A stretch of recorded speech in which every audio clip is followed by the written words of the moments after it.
Performance of the Year. And guys, Performance of the Year, a really tricky award to give away. And it's one that we really kind of have to go a little inside baseball. Do you look at the quality of opponent? Do you look at the way that they beat their opponent? Does a finish count more than just an absolute bloodbath or a 5-round assault or a great 3-round fight? There's a lot of deserving fighters here. Two of the fighters that we had to unfortunately leave out of our top 5, Petr Yan's win over Jose Aldo was absolutely amazing. I mean, you want to compare it to a boxer, and it's an overused boxing comparison. You look at the way that Floyd Mayweather fights and downloads his opponent's game plan and then just goes after them, especially the MMA comparison with Conor McGregor. Did he let him coast a little bit at the start and then beat the brakes off him? Petr Yan against Jose Aldo, definitely deserving. And Glover Teixeira's win over Thiago Santos, no. What about the one that he had over Anthony Smith? He was losing teeth. That one was amazing. But guys, our top 5, we have Brian Ortega and the Korean Zombie. I mean, Brian Ortega, our comeback fighter of the year. We have Vadim Nemkov. That head kick against Ryan Bader, and then he just kept going. And Bader would get up, and then he just kept going until the referee had to end the fight. We're talking Figueiredo, Benavidez, number 2, where he just sunk everything, hit every spot. Gaethje over Ferguson, Khabib over Gaethje, and then Gilbert Burns just beating down poor Tyron Woodley. I mean, I got hyped up by the Joyner Lucas song and the montage for Woodley coming back. I took all the Wolf Cola and the Wolf tickets for that one. I thought Woodley was going to be back to normal.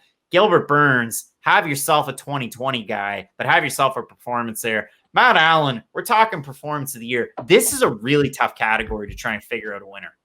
Oh, it 100% is. And I think it does matter what you put more stock into. Does a quick finish over a really good opponent tell me a lot about a fighter? Not really. It just tells me that they can get lucky quick or that they can just land a good power shot. What Gilbert Burns was able to do to Tyron Woodley was unlike what we had ever really seen Tyron Woodley lose from. And I know a lot of people try to compare the Covington, the Usman, and the Burns fight as to how to beat Tyron Woodley. Gilbert Burns beat him better than both of those guys. And I know MMA math doesn't really matter, but the fact that Burns was able to go out there, he dominated him on the feet. He was able to drop him on the feet. He gets in a full mount on the ground, and he out-wrestles Tyron Woodley. He dominated him in all 3 stages of a fight, in the grappling, in the wrestling, and in the striking. It wasn't even competitive. And the fact that he wasn't underdog going into that, I think, does just kind of put Gilbert Burns' performance over the edge. The other 2 that I do think should be considered for the finalists is what Gaethje was able to do to Tony Ferguson. We all remember how hyped up that event was. UFC 249, that's the return of sports. Everything had got shut down. They were fighting in Florida. Everyone was excited, too. We were supposed to be getting Gaethje versus Ferguson. Khabib versus Ferguson, the long-promised title fight, probably going to be the greatest fight ever. We ended up getting Justin Gaethje versus Tony Ferguson. It was hyped up as, oh, this can be one of the most violent fights ever. And it was. It was just one of the most one-sided title fights ever as well. And a lot of people like to point to that as, oh, it was Fight of the Year. This is a Fight of the Year nominee. Let's be honest, that was Performance of the Year worthy. It was competitive from the standpoint that Ferguson landed that one uppercut, but for the most of those 24 and a half minutes, it was Justin Gaethje landing overhand rights and left hooks on Tony Ferguson. And last but not least, what Khabib did to Justin Gaethje is basically illegal everywhere outside of an MMA cage. It was not competitive and not the way that we thought it would be. We all kind of knew, okay, if Khabib gets Gaethje to the ground, it's over. It's going to be a wrap.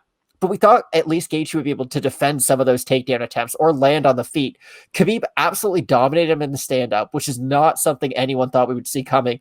And the second the fight hit the ground, it's not like Gaethje had some wrestling defense. Like, the second Khabib would commit to a takedown, he would get him down immediately, cut through his guard like it was nothing. And really what Khabib was able to do with all the baggage coming into that fight was extremely impressive this year. John Franklin, these are all very difficult. I mean, Justin Gaethje on the winning end of one of these fights, on the losing end of one of the other ones. Listen, I have to tip my hand a little bit. Vadim Nemkov's win over Ryan Bader, awesome. It's not really up there on that level. Brian Ortega coming back and beating the Korean Zombie. It's our comeback of the year, and Brian Ortega's been in a couple of different categories. Maybe not up there for a Performance of the Year. Gilbert Burns over Woodley, Khabib over Gaethje, Gaethje over Ferguson. To me, those are huge. Figueiredo, Benavidez too was great, but we already saw it happen once. It was just the cherry on top of a really strange cake. So, John, we've got those top 3, Burns, Woodley, Khabib, Gaethje, Gaethje, Ferguson. Which one really sticks out to you, and which one is taking the cake in this instance? Well, here's the thing, and this is unfair to Deiveson Figueiredo, but the second Benavidez fight was really just Figueiredo saying, all right, You want me to make weight? Fine. I'll make the weight and I'll do this thing again. You know, it was like second verse, same as the first. But I think that this is unfair, but, you know, I'm going to tell the audience the same thing I tell my students and my kids. Life's unfair, so get used to it. So I got to take a little bit away from Gilbert Burns because of what I know of Tyron Woodley, which is the kid's washed, right? It's a wrap. So, yes, what Burns did is impressive, but Woodley, you know, this guy, time's up for Woodley. Falling in and out of love with you. And then now here's the part where it gets really funky. Because of what Gaethje did to Ferguson, what Khabib did to Gaethje is even more impressive.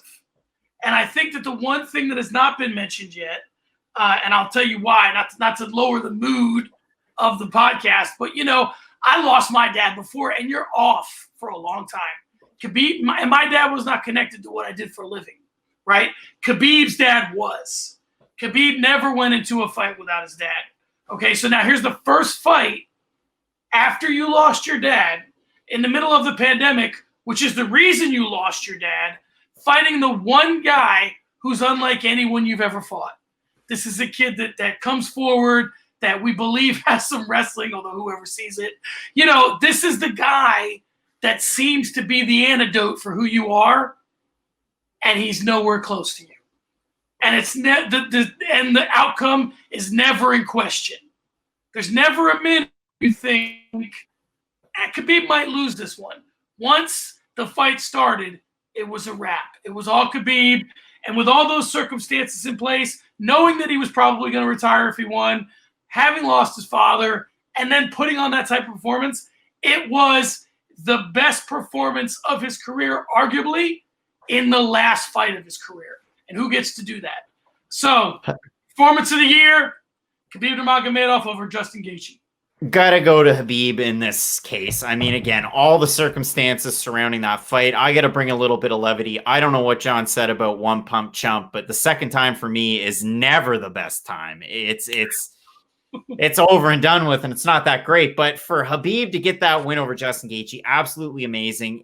Again, we've overused the word masterclass, but if you want to show somebody pure domination at the highest level, again, second time's not the best, but that fight was absolutely insane. And the performance that he put on, knowing that his foot was injured, knowing that he didn't have his father in his corner. There's so many different intangibles around that fight.